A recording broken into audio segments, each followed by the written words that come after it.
You know, the biggest threat is not global warming, where the ocean's going to rise one-eighth of an inch over the next 400 years.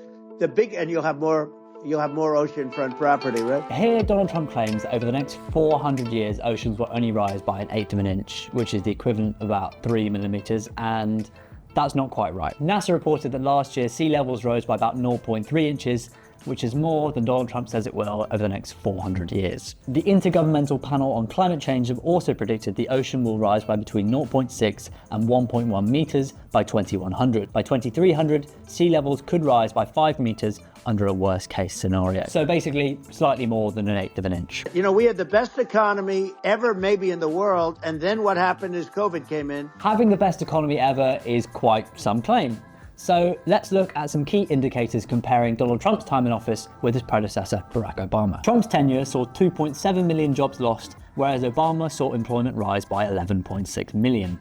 Weekly earnings went up by 8.4% after inflation for Trump, whilst they were half that during Obama's tenure. For Trump, after-tax corporate profits went up, the stock market set new records, and the S&P index rose by 67.8%. For Obama, after-tax corporate profits also set records, as did stock prices, and the S&P 500 index rose 166%. So while Donald Trump's economic numbers do seem to stack up reasonably well against Obama's, and he would argue that he was hampered by COVID, Donald Trump trying to claim that he oversaw the best economy ever still seems pretty far-fetched.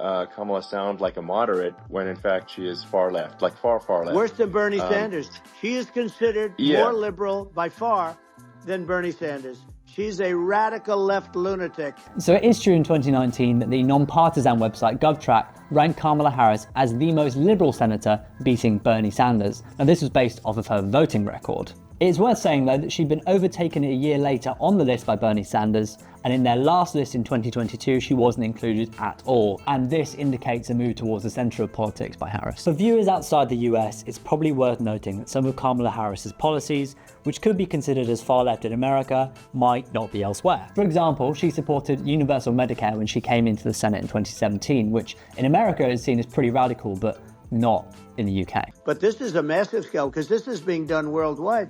But here's what's happening. Crime all over the world is down. And wait till you see the numbers that we have.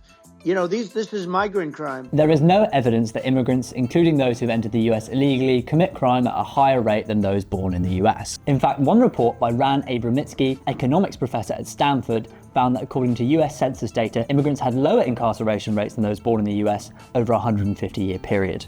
I hope you don't get nervous because you got a lot of people listening to you right now, like 60 million or something. What is that number? It's crazy. Yeah, this one definitely isn't true. When Trump said this, there were 1.1 million people in space, and it reached 1.3 million people at the peak. Funnily enough, Elon Musk didn't rush to correct him on this one.